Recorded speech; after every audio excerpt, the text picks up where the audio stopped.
Sí.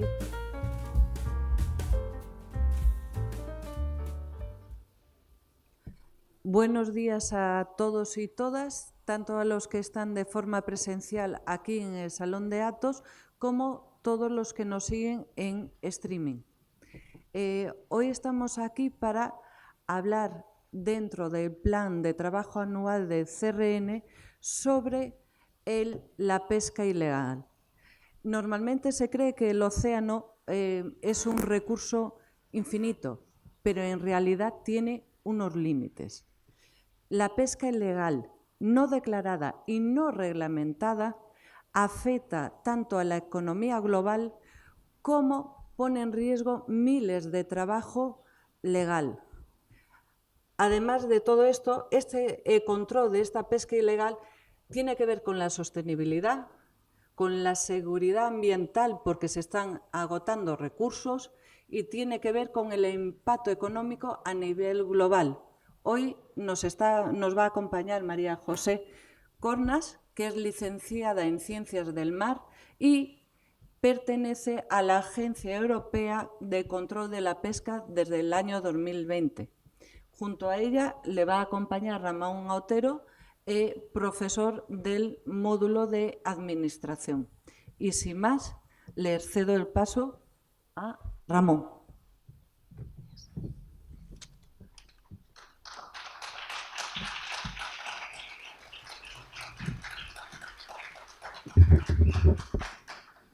Bueno, muchas gracias. Bueno, yo voy a hablar un poco antes de que empiece María José, pues del origen de esta jornada. De hecho, la habíamos hecho en otras ocasiones, en años anteriores. Esta es la primera vez que la hacemos como parte del contenido de la tarea, de los trabajos, ¿no? del plan de trabajo, mejor dicho, del Centro de Referencia Nacional, ¿no? Con retransmisión por YouTube y tal. Pero ya se hizo en otras ocasiones y vinieron pues otros ponentes también de la Agencia Europea de Control de la Pesca.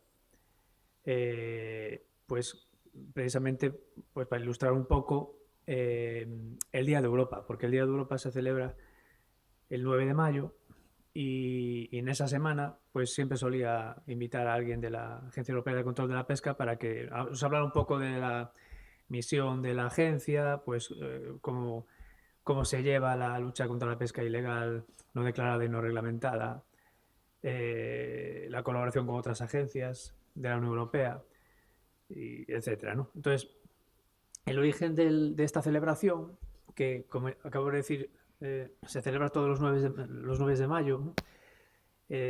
Pues tiene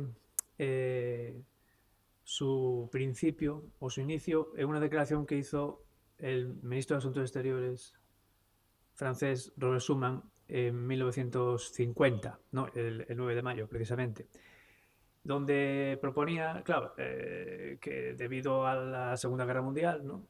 Pues todos los países habían quedado destrozados, ¿no? Ya era la Segunda Guerra, ¿no? En que se veían involucrados los países europeos. Precisamente la rendición de Alemania pues fue el 8 de mayo, ¿no? Entonces pues también es un poco, no sé si es coincidencia o no, supongo que no, porque esa declaración se haría precisamente teniendo en cuenta eso, ¿no? En aquella época que todavía estaba muy reciente el final de la Segunda Guerra Mundial. Entonces el 9 de mayo digamos que es el año cero, ¿no? Desde que se produjo aquella hecatombe, y la finalidad precisamente de esta declaración es poner en común, ¿no? La producción de acero y carbón de Francia y Alemania para evitar conflictos en el futuro, ¿no?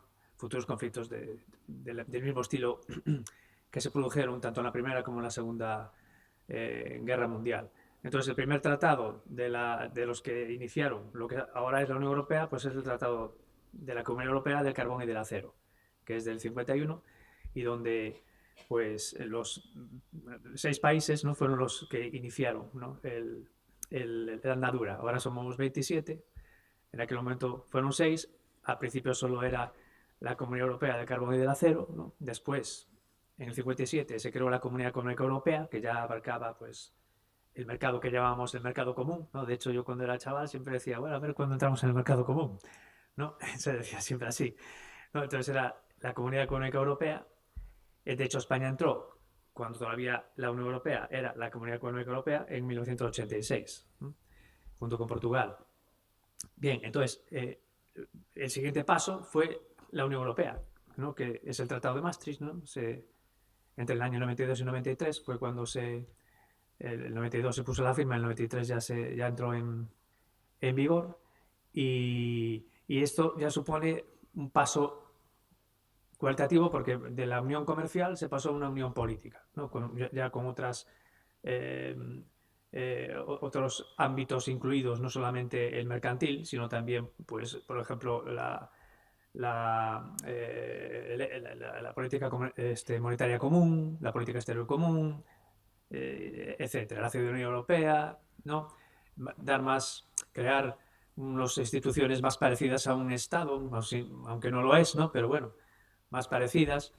Y en esa fase nos encontramos, ¿no? Ha habido otros tratados posteriores, pero que son de mejora, ¿no? del tratado de Maastricht, ¿no? Y digamos la forma o la naturaleza de la Unión Europea pues sigue siendo similar, ¿no? Simplemente que se intenta reforzar, pues, por ejemplo, la política exterior común, la política pesquera común, ¿no? De hecho, pues el reglamento que la rige, pues es de 2013, entró en vigor en el 14, y ahora, pues, se ha aprobado hace poco los reglamentos de control, uno en el 23, ¿no? Y otro en el 25. Y bueno, pues es un poco la evolución que ha habido hasta este momento. Se han creado una serie de agencias, una de ellas es la EFCA, la otra que es de seguridad marítima está en Lisboa, ¿no? También está Frontex. Y bueno, como nos va a contar la ponente, pues colaboran entre ellas, ¿no? También, aunque tengan, digamos, objetivos distintos, pero bueno, al final siempre están involucradas. Bueno, ya sin más, por mi parte, pues voy a pasar la palabra a María José para que inicie la exposición. Muchas gracias por asistir.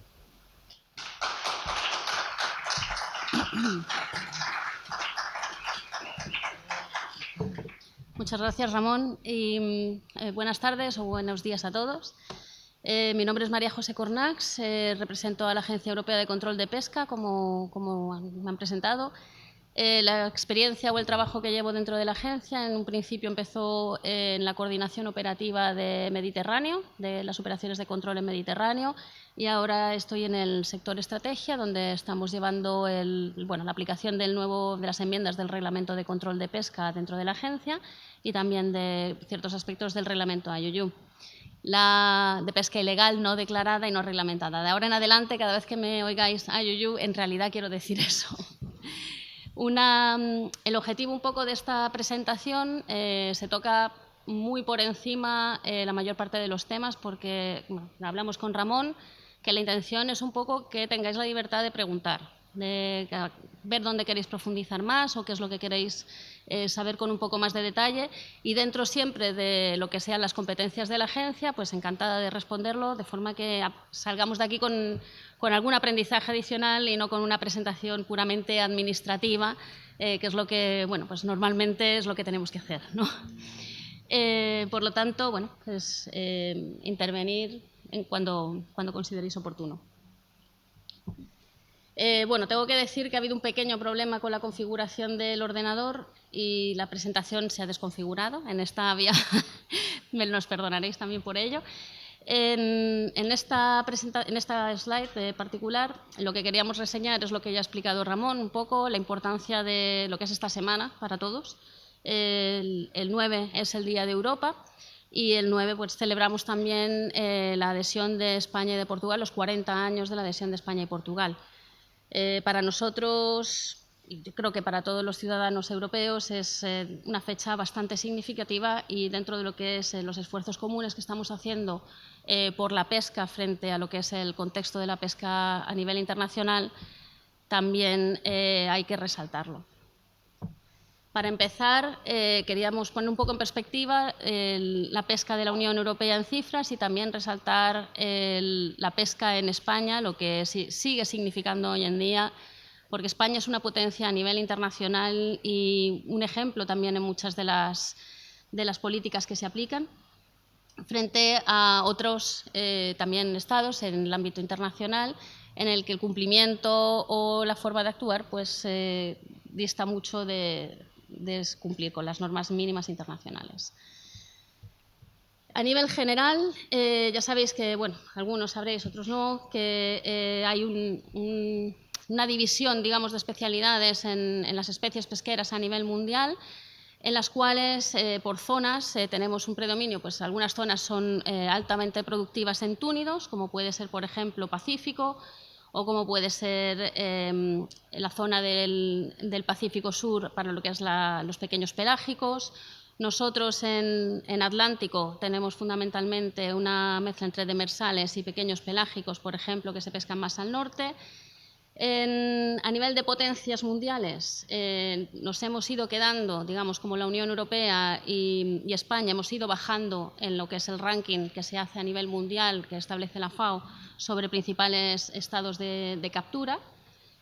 Ahora mismo, los que encabezan la lista de principales naciones de captura en pesca son China, Indonesia fundamentalmente centrados en túnidos, Perú, fundamentalmente centrado en la anchoveta, que produce millones de toneladas cada año, y luego seguidos por Rusia, Estados Unidos y la India.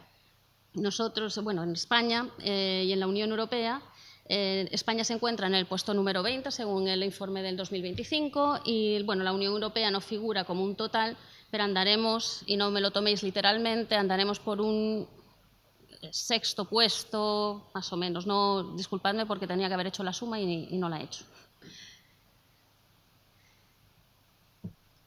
En flota pesquera, la principal flota pesquera de los Estados miembros de la Unión Europea, estos son siempre datos de la Comisión Europea, de un documento que os aconsejo si queréis leer, que se llama Cifras y hechos de la política pesquera comunitaria, que es muy facilín y tiene todo el detalle más o menos de las cifras generales de arqueo, de potencia de motor en la Unión Europea por Estado miembro. Italia es la principal flota en número de buques, pero como os imaginaréis, tanto Italia como Grecia pues son buques de artes menores, de pequeños, y seguido por España, que tiene ahora mismo en censo 8.467 embarcaciones. Sin embargo, en arqueo, España es la que mayor arqueo total, arqueo bruto tiene. La zona de producción más importante para la Unión Europea ahora mismo es Atlántico noroccidental, como eso sí que lo sabéis seguro, en Mar Mediterráneo, seguido por Mar Mediterráneo y Mar Negro, y luego la producción que tenemos de la flota comunitaria que faena en aguas del Índico para túnidos tropicales fundamentalmente, que es la tercera zona de producción para la Unión Europea.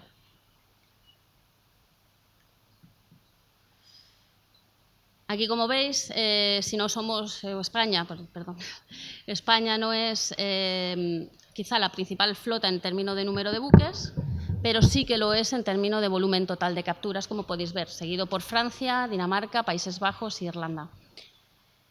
El volumen de negocio, también somos, digamos, en la Unión Europea, tenemos una industria de transformación muy relevante, en la cual hay 3 países fundamentales que lideran el volumen de negocio producido en la industria de transformación, como son España, Francia y Polonia. En distintas especialidades, en especies pesqueras, pero en el total es bastante significativo. Andamos en torno, creo, unos 30.000, puede ser tan alto como, creo, 30.000 millones de euros anuales. Pero bueno, en el caso de España esto va en miles de euros, entonces serían 7.000 millones de euros producidos anualmente en volumen de negocio. Tenía la cifra aquí, pero no figura en el PDF. En el caso específico de España, que supongo que es el que más os interesa en este momento, la producción principal son peces. En crustáceos ha ido disminuyendo también progresivamente los años. La principal especie pescada por la flota española entre las principales especies pescadas por la flota española son los túnidos, bacalao y merluza y pequeños pelágicos también. En los términos, esto es fuente de datos del año 2023 del Ministerio de Agricultura y Pesca de España. Somos el principal Estado miembro de captura, como comentaba, y un líder en la industria transformadora. En términos generales, también estáis en un sitio privilegiado, puesto que Vigo es un principal puerto pesquero de Europa. sea, la importancia de dónde estáis ahora mismo, si no la teníais clara, creo que con estas cifras también queda muy patente, porque estáis en el sitio en el que hay que estar.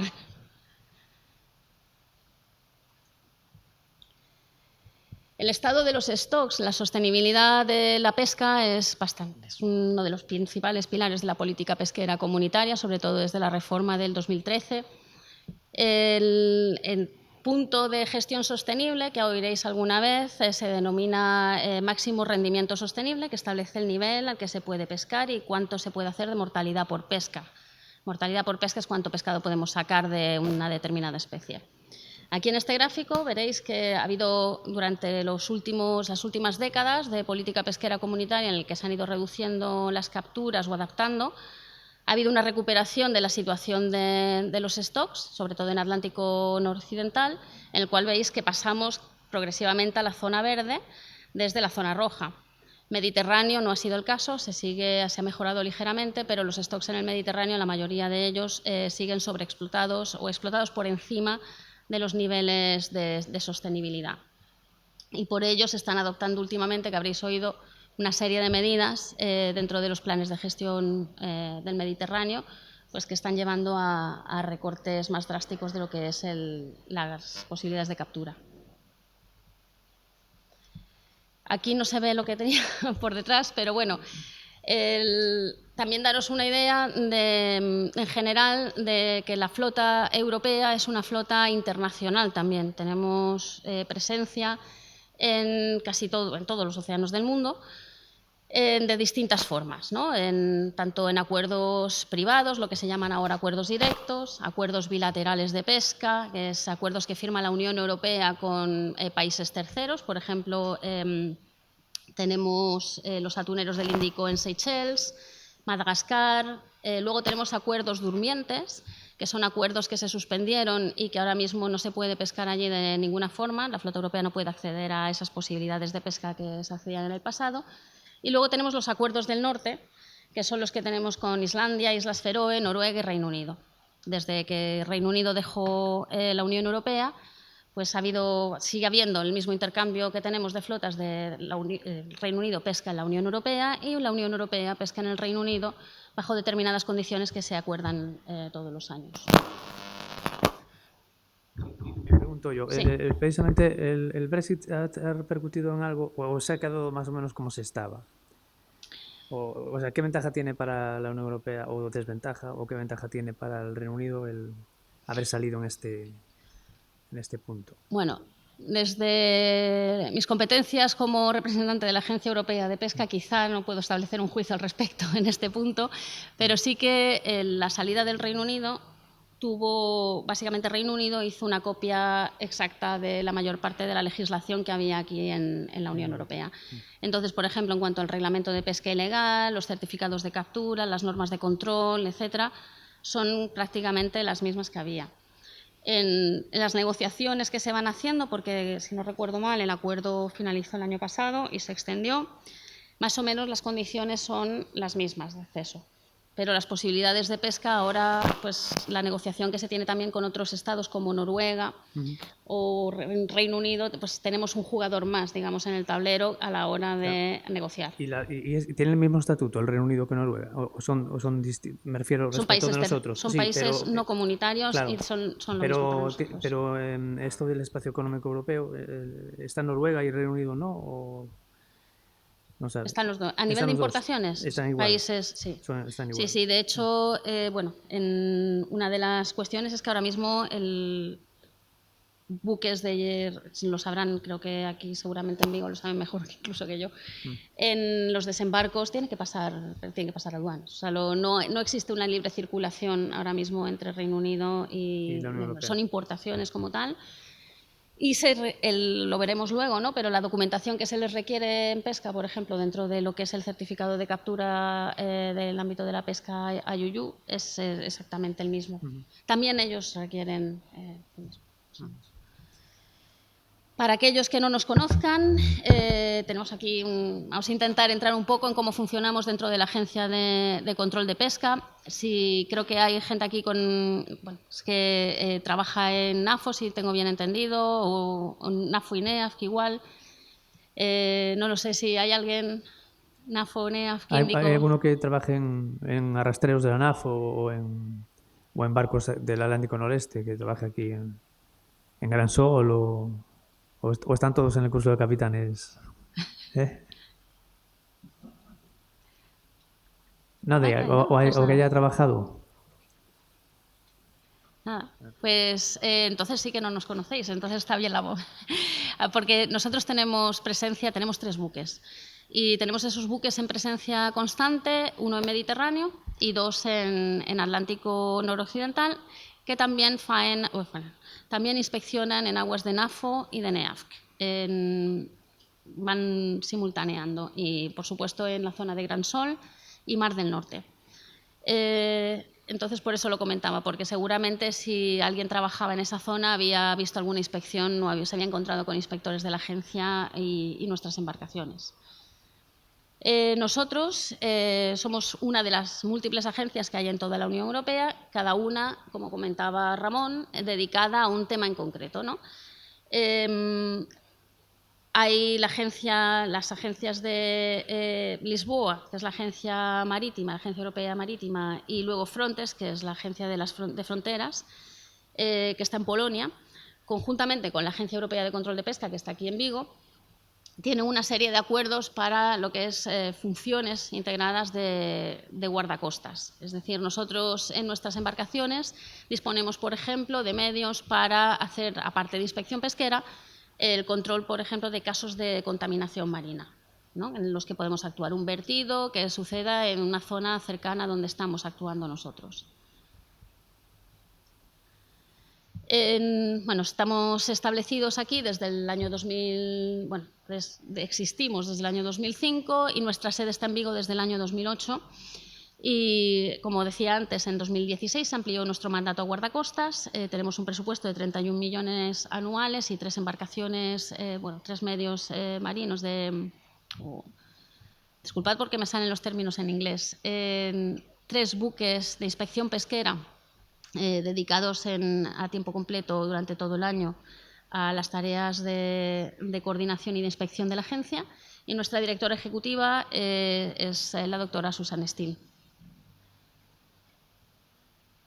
Nuestra misión, algunos pueden pensar que somos una agencia ejecutiva, nada más lejos de la realidad. Nuestra misión principal es dar apoyo a los Estados miembros y a la Comisión Europea en la aplicación de la política pesquera comunitaria en muchísimas de las formas posibles, incluyendo también lo que es la vertiente de la dimensión externa y la política internacional pesquera de la Unión. En eso, que os quede dejar un poco claro que nuestra función es la coordinación de las operaciones. Coordinamos también la posibilidad también de coordinar operaciones contra la pesca ilegal no declarada y no reglamentada, prestar asistencia, incluida asistencia técnica a Estados miembros y a Comisión, y el coordinar a los Estados miembros a través en lo que es en mar, a través de lo que llamamos planes de despliegue conjunto. Anda. Vale, aquí me disculpo también porque al hacer el PDF el mapa ha desaparecido, pero ahora mismo tenemos, disculpad, pero ahora mismo tenemos 7 planes de despliegue conjunto que funcionan de la siguiente forma. Los Estados miembros que participan de esas pesquerías ponen conjuntamente los medios y se coordina desde la agencia cómo van a ser esos despliegues de buques y de, por ejemplo, medios aéreos y también de inspectores.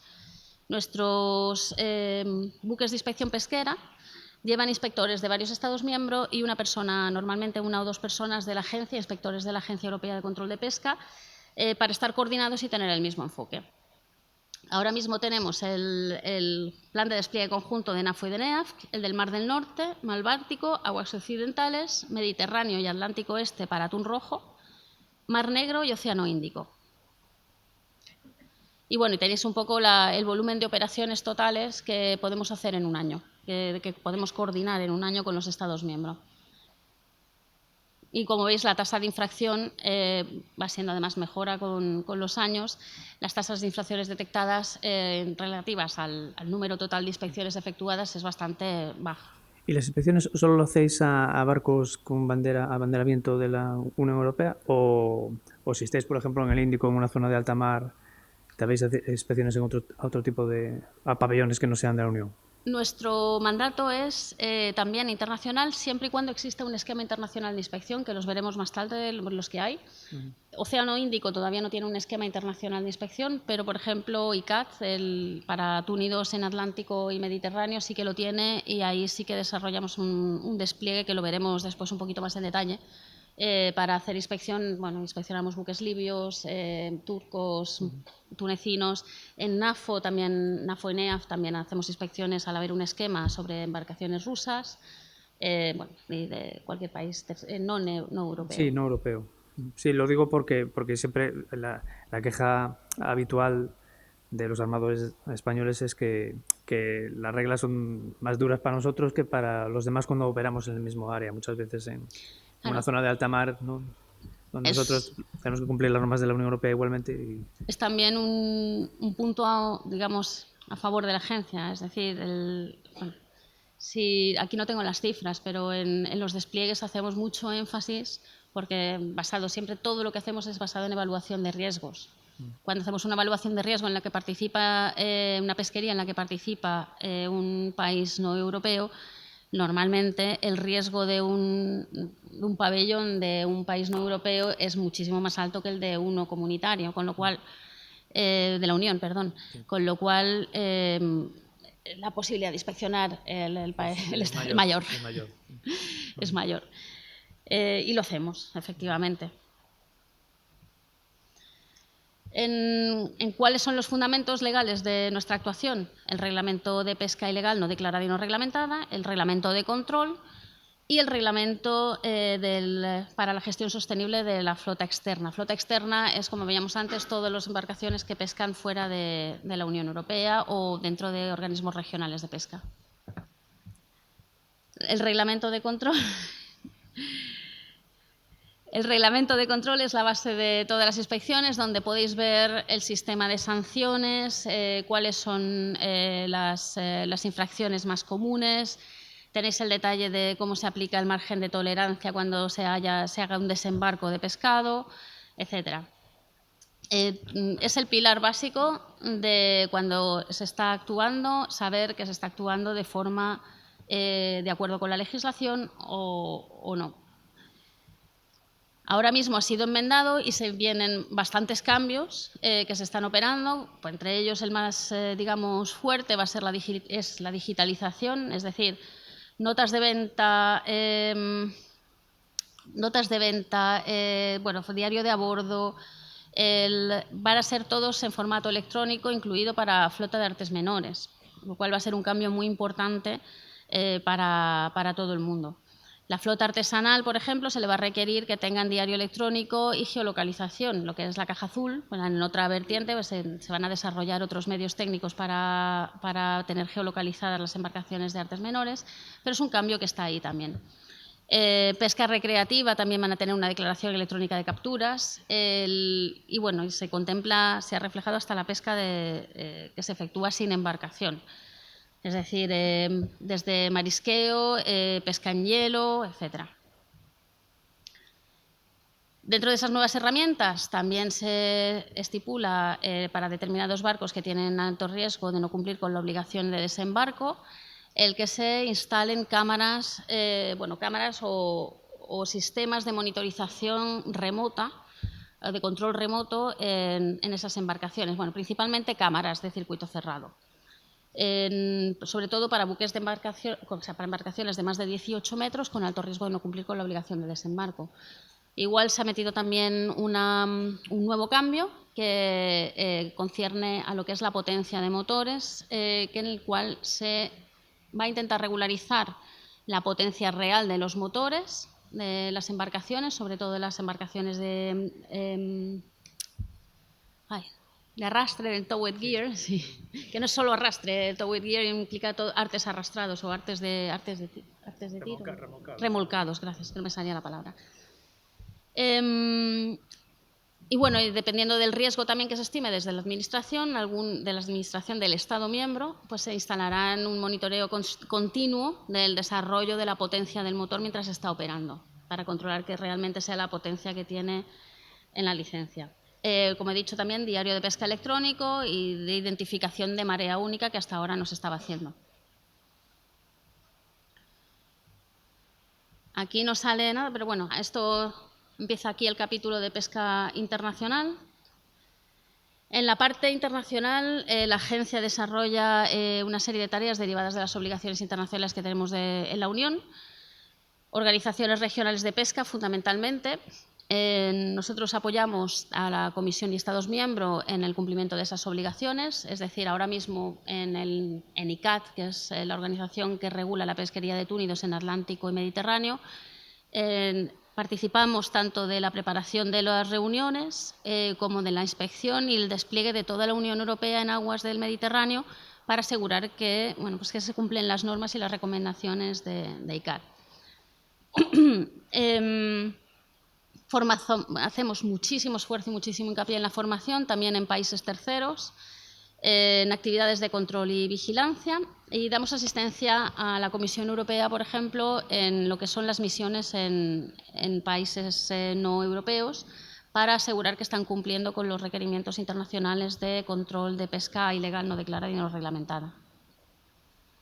Para que tengáis una idea, un poco los mapas de las organizaciones regionales de pesca que hay en el mundo ahora mismo, tenemos las de túnidos, que son las que veis arriba, que es la de túnidos tropicales, de IATTC, que está en Pacífico, ICAT, que incluye todo el Atlántico y el Mediterráneo, IOTC, que incluye todo el Océano Índico, la Comisión de Atún Rojo del Sur, que es la franja esta rayada que veis en el sur, y la Comisión del Pacífico Oeste, la Western Central Pacific, Pacífico Central Oeste. En demersales y, bueno, no solamente demersales, tenemos el mapa de abajo, en el que podéis ver cómo se dividen en demersales y pequeños pelágicos. Tenemos la del Pacífico Sur, la de la Antártida, la SEAFO, que corresponde al Atlántico Sur también, en la parte africana. La única zona quizá que aún queda sin cubrir por un organismo regional de pesca es la zona del Atlántico Oeste. Me disculpáis por lo del inglés porque es muy difícil. Por ejemplo, la zona, sí, la zona fuera de Argentina, la 201. Y sí. Sí. ¿Y por qué no hay interés de los países? Bueno, también tiene que haber un avance progresivo, también tiene, es eso, para decir esto, todas las organizaciones regionales de pesca de una manera u otra emanan de la Ley Internacional del Mar y del Acuerdo de los Stocks de Naciones Unidas. Tiene que haber un interés por la gestión mutua y conjunta de esos stocks de pesca. A mí se me ocurren muchas razones por las cuales todavía no ha progresado, pero quizá no deba de decirlas, sí. Pero bueno, también todos sabemos que es una zona compleja. O sea, aquí tenemos mucha constancia, de hecho, que es una zona de alta complejidad para las actividades de pesca que se desarrollan allí, ¿no? ¿Y qué papel, el papel de la Unión Europea en las OROPs? Me refiero, a la hora de votar, ¿vota la Unión Europea una vez, solo ella, o en los Estados no? Bueno, los Estados están presentes, los Estados miembros están presentes en aquellos que lo deseen. Acuden a las organizaciones regionales de pesca como parte de la delegación de la Unión Europea, y la Comisión coordina la posición. O sea, y las posiciones se acuerdan entre todos los Estados miembros y la Comisión. Es una... disculpa. Es un esfuerzo conjunto, y en el que la Comisión se asegura también, y la Unión tiene que representarse en todos sus intereses, ¿no? Y puede haber, pues por ejemplo, en una situación de túnidos, pues Francia y la flota española y la flota francesa, que son las principales flotas de túnidos, tienen que estar de acuerdo, ¿no? Y un acuerdo en cuáles son, conjuntamente con el Estado. Pero para tomar decisiones es por mayoría, entiendo. Normalmente es por consenso y es muy raro que se llegue a votación. Sí, normalmente se promueve el consenso. Porque si no, igual interesaba tener más votos, quiero decir, si solo es un voto respecto, si estás con Japón o con Canadá, o en el caso de aquí, si estás con Canadá, con Cuba, con Estados Unidos, y la Unión Europea solo tiene un voto, pues... Normalmente siempre se trabaja sobre la base de consenso. Al menos en la experiencia que tengo en organismos regionales de pesca es raro que se llegue a votación. Además se permiten objeciones a determinados, ahora mismo hay una serie de objeciones, por ejemplo, por parte de Rusia en NAFO. O sea, es un mecanismo muy complejo, pero lo que es a nivel de la Unión siempre vamos con una posición unificada, coordinada por la Comisión Europea y los Estados miembros. Es fácil convencer a los demás miembros. Por ejemplo, si nosotros queremos, nosotros estamos de acuerdo igual con imponer un criterio de conservación en la NAFO y los demás no. ¿Es fácil convencerlos? Pues ahí no te puedo decir porque nosotros no somos parte de la parte negociadora, nosotros somos parte de la aplicación. La ejecutora. La ejecutora, efectivamente. O sea, nosotros aplicamos. Al final no es a nosotros a cuestionarnos si algo está bien o está mal, sino a saber que los Estados miembros, el Parlamento y conjuntamente la Comisión, porque es como se toman las decisiones en la Unión Europea, han decidido que se haga esto y nosotros tenemos que asegurar pues, la coordinación para una aplicación armonizada. Estos son los esquemas de momento en los que la agencia puede coordinar inspecciones. Tenemos el esquema de NAFO, tenemos el esquema de NEAFC. En estos, pues, por ejemplo, una flota de pabellón de país no de la UE es Rusia. Entonces, los arrastreros rusos en estas dos OROPs están sujetos a las mismas inspecciones por parte de los buques de inspección de la agencia, de la misma forma que un buque de Vigo. También tenemos el esquema internacional de ICCAT para pez espada y atún rojo del Mediterráneo, que ya os había mencionado también y que veremos un poquito nada más cómo funciona el operativo. No sé cómo vamos de tiempo a todo esto. Pues queda 40 minutos. Vale.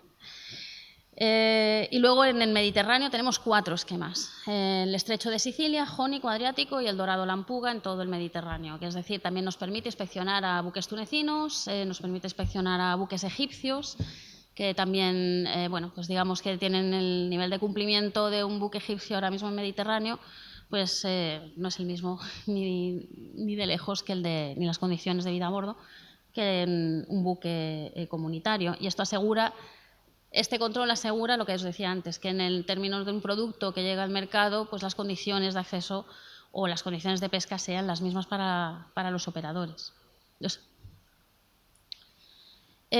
Aquí no se ve, pero bueno, era básicamente una introducción a lo que son los inspectores de la Unión Europea, que es una figura que cuesta todavía procesar de alguna manera. Nosotros los inspectores de la Unión no tenemos capacidad de sanción, ni tenemos capacidad, como lo que llaman policial, como algunos tienen, ¿no? No podemos incautarnos un arte, no podemos conducir el barco a puerto, pero sí que los informes de inspección de un inspector de la Unión tienen exactamente la misma validez que un inspector nacional en cualquier Estado miembro de la Unión Europea. Y además, los inspectores de la Unión también optamos a ser inspectores de la Organización Regional de Pesca correspondiente. Por ejemplo, estas son las cartas, las tarjetas que se pueden ver cuando tengáis a bordo un patrullero.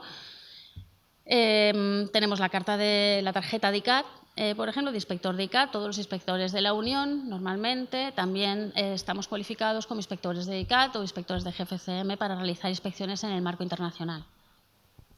Bueno, aquí os contaba un poco cómo es la coordinación de esos despliegues. Los despliegues que hacemos despliegues conjuntos, tenemos también medios aéreos desplegados en las zonas de pesca. Y bueno, pues hacemos una tarea muy importante, que es la mayor parte de nuestro trabajo también en muchos aspectos, es la formación directa e indirecta de los inspectores de la Unión, para que, como os decía, desde Bulgaria, un inspector de Bulgaria tenga los mismos estándares que un inspector de Dinamarca. Como os comentaba, de la pesquería de atún rojo del Mediterráneo, que la he utilizado un poco porque al ser ajena un poco a Galicia y al ser más del Mediterráneo y como he estado en coordinación operativa, igual me resultaba mucho más fácil de explicar, porque es un ámbito además en el que trabajamos muchísimo dentro de la parte internacional. El atún rojo se captura en el Mediterráneo toda la cuota durante 1 mes y medio aproximadamente, y ahí, sobre todo en el Mediterráneo central, al sur de Malta, pues hay 7 pabellones diferentes: Turquía, Libia, Egipto, Túnez y luego Estados miembros. Se captura con cerco y se enjaula y se lleva a destino final en granja, donde se engorda durante un periodo de tiempo. En este caso, además, es bastante particular porque el control se ejerce a través de cámaras en las transferencias entre las jaulas, ¿no? Entonces tiene una vertiente adicional y un montón de, digamos, tareas administrativas y papeleo, si me permitís la expresión, que hacen para llevar a cabo ese control desde que se captura hasta que se enjaula, bueno, teniendo en cuenta hasta las pérdidas de individuos muertos. Esto es un poco cómo nos organizamos en el interior de la agencia para hacer ese control operativo. Nosotros tenemos el despliegue del barco, a veces contamos con medios aéreos propios desplegados, y a veces contamos también con las colaboraciones que tenemos con Frontex, por ejemplo, que también tiene un despliegue por otros motivos dentro de la zona. Esa información y más toda la documentación que se intercambia a tiempo real, es decir, se efectúa una transferencia desde un remolcador hacia otro, nos llega un documento a tiempo real y se incorpora. Nos llega una captura, se incorpora. Todo se va coordinando. Y tenemos expertos en la zona, bueno, expertos tanto en el barco de los Estados miembros, inspectores de la Unión, de España, Francia, Italia, que participan a bordo de nuestras embarcaciones. Y luego también tenemos inspectores en la sala de coordinación, donde se hace un seguimiento a tiempo real de la pesquería hasta que concluye, desde 7 días a la semana. Como he dicho, es una captura muy rápida, con muchas toneladas entrando de forma muy rápida, y es una actividad muy detallada de seguimiento que hacemos de la pesquería y de control. Bueno, y como justo esta foto la incluí, porque es una de las actividades que hemos tenido, en la cual también se han invitado inspectores de terceros países a formar parte del centro de coordinación para coordinar mejor las inspecciones. Por ejemplo, lo hacemos con compañeros de Túnez, y eso también contribuye a subir el nivel de inspección y a dar formación activa a tiempo real a compañeros de inspección de otros países no comunitarios, no de la UE. Como decía antes, hacemos mucho hincapié también en la formación en lo que es la práctica de inspección, para garantizar que, por ejemplo, os van a medir la red de la misma forma aquí y en Copenhague. En todos los inspectores trabajamos con los mismos métodos y el mismo enfoque. Tenía unos vídeos, pero no los voy a poner porque vamos fatal de tiempo. 20 minutos. Sí. Pero bueno, podéis ver en YouTube, hay un canal de EFCA, de la Agencia Europea de Control de Pesca, donde podéis ver los vídeos para ver un poco mejor. Si no habéis visto aquí en el puerto los patrulleros, están los patrulleros, los medios que desplegamos aéreo, la cooperación que tenemos con Frontex. Y bueno, y en cuanto a la pesca ilegal, no declarada y no reglamentada, un poco esto era para daros una imagen muy rápida de lo que son las importaciones. Esto está en miles de euros, de países no comunitarios en la Unión. O sea, los principales puntos de importación que tenemos, como os podéis imaginar, son Noruega, China, Islandia, Rusia y Estados Unidos. Bueno, y Marruecos, por supuesto. Nosotros en la Unión somos también exportadores, y nuestros principales mercados, que van más diferenciados también por especies, pues por ejemplo, oscilan entre Noruega también, Japón o incluso Nigeria, ¿no? Con 200. En el comercio intracomunitario también es muy importante. ¿Qué queremos decir como comercio intracomunitario? Pues todo lo que se mueve dentro de la Unión Europea. Hay países que son puntos de importación claros. O sea, en España se importa muchísimo pescado. Otros Estados miembros, como Holanda, también importan muchísimo pescado, cada uno con su especialización de alguna manera. Y ese pescado, ese punto de entrada, luego redistribuyen en la Unión Europea, que eso es lo que se llama comercio intracomunitario. Y luego, como he dicho antes, nosotros también exportamos. Y bueno, para daros una idea también es que no puedo ver la leyenda, pero En balance comercial tanto de la entrada como de la salida, se considera que el consumo aparente está en 10,6, creo que eran millones de toneladas, pero no estoy segura del todo. Creo que andará por ahí, sí. Me vais a disculpar, pero esto ha sido uno de los fallos de formato que hemos tenido aquí y lo siento mucho. Este mapa ya lo habéis visto. El reglamento de la flota externa que os comentaba antes son las reglas que establecen cómo se pesca la flota de la Unión Europea que faena en aguas lejanas o en lo que es la flota externa, es decir, organismos regionales de pesca, acuerdos bilaterales o acuerdos directos, lo que eran antes los acuerdos privados entre el armador y el Estado costero, se realizan y las condiciones bajo las cuales se tiene que conseguir esa autorización. Nosotros en la agencia no trabajamos de forma directa con este reglamento, pero es la base de cualquier inspector el conocimiento tanto de las autorizaciones que se han dado y del estado de las mismas. Particularmente ahora, por ejemplo, desde el Brexit, las embarcaciones de Reino Unido están sujetas a estas condiciones que se detallan en este reglamento para poder acceder a aguas de la Unión. El reglamento de pesca ilegal no declarada y no reglamentada, que es el 1005/2008, tiene una serie de elementos bastante importantes que se resumen, bueno, es bastante denso, pero se puede resumir en 4 o 5 puntos principales. Uno es el control e inspección de buques de terceros en puertos europeos y con un requerimiento mínimo de inspección de esos desembarcos aplicable a todos los Estados miembros, es decir, el 5% de los desembarcos de países extracomunitarios en puertos de la Unión tiene que ser inspeccionado aquí y en Dinamarca. El esquema de certificación de capturas que tiene que garantizar que los productos importados en la Unión sean de origen legal. El establecimiento de una lista de estados no cooperantes en la lucha contra la pesca ilegal no declarada y no reglamentada, con una serie de medidas en caso de que esos estados no estén cooperando debidamente. Medidas disuasorias para nacionales y europeos que estén involucrados o apoyen a la pesca ilegal no declarada y no reglamentada, y la creación de una lista europea de buques IUU. Y luego la asistencia y capacitación en países terceros para intentar ir progresivamente subiendo y armonizando el nivel en las pesquerías en las que tenemos.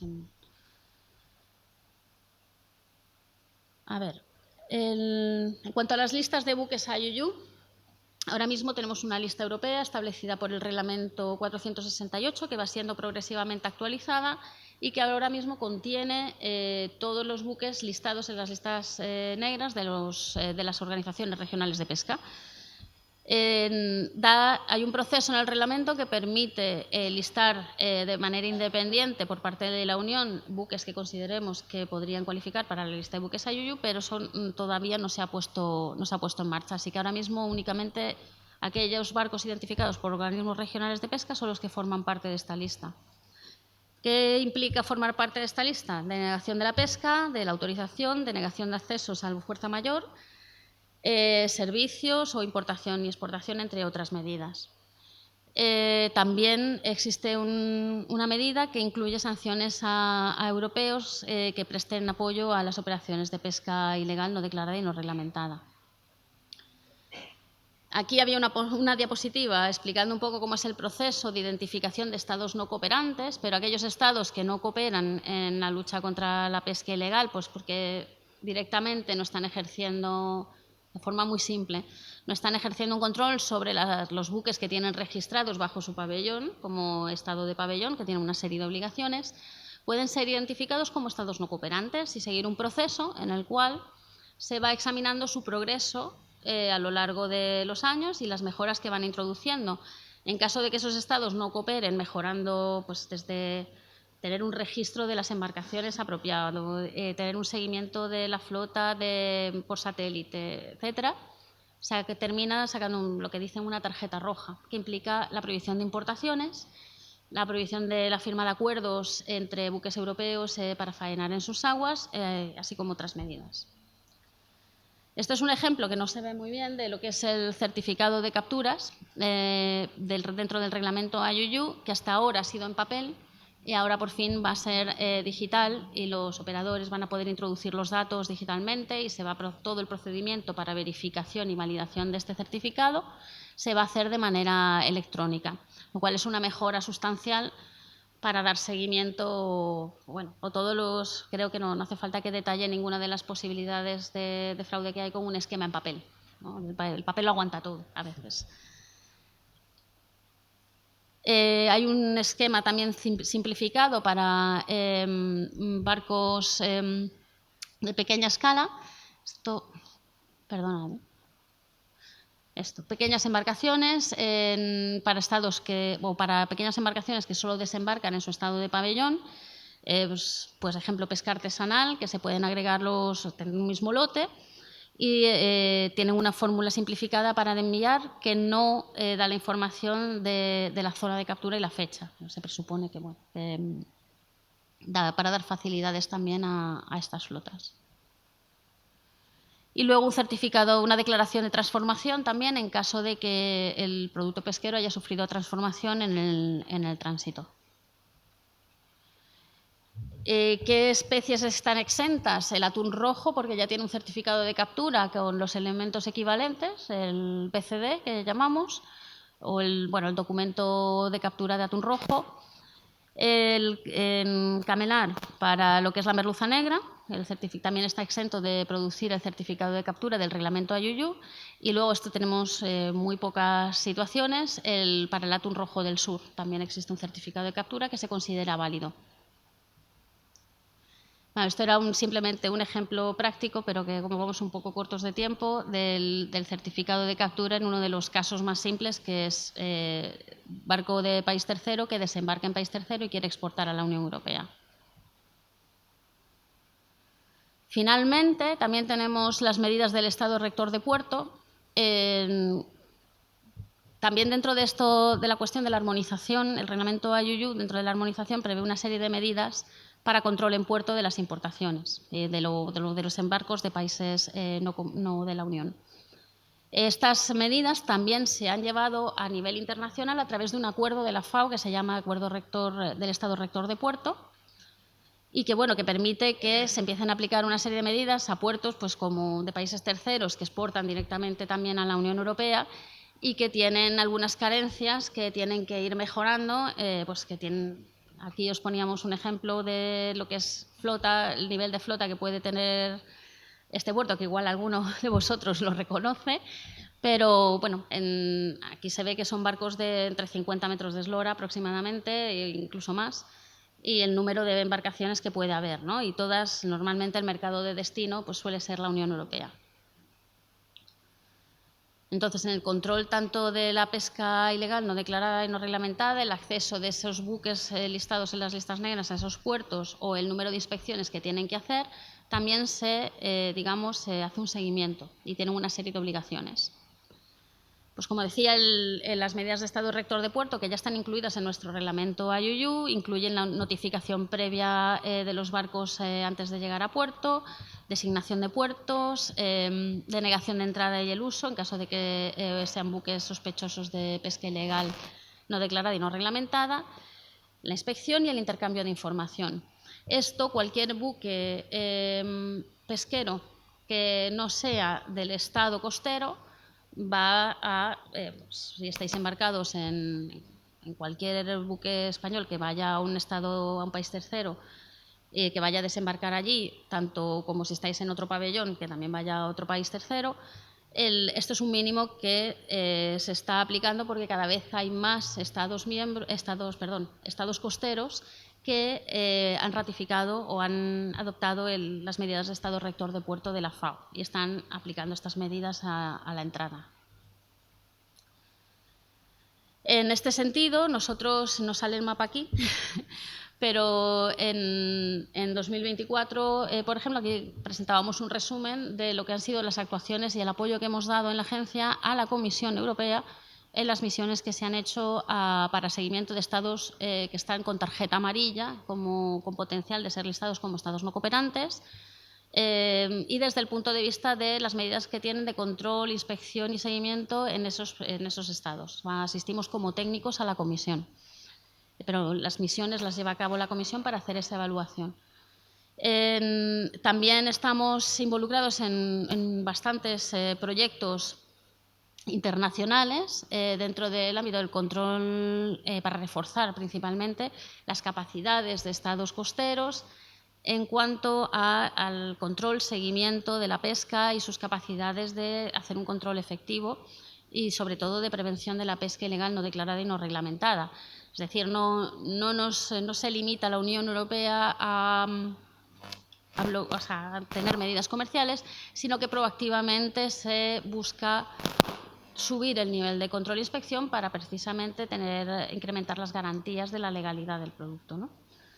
En este caso hemos tenido el proyecto de FishMed en el Mediterráneo, el RESUP en Argelia, el SWIOP que acaba de dar comienzo en el Océano Índico. Vamos a abrir el ODEVAC en África Central y también tenemos uno que se llama WASOP, también que está en África Central, que ahora mismo está justamente en curso. Que teníamos un vídeo pero de la pasada edición, pero que, bueno, que yo creo que como vamos un poco cortos de tiempo, resumimos aquí. Y nada, agradeceros vuestra atención y disculparme por no poder llegar más lejos en algunas cuestiones que están absolutamente fuera de nuestro mandato, pero que aún así espero que os haya resultado interesante y bueno, y agradeceros también mucho la atención. Bueno.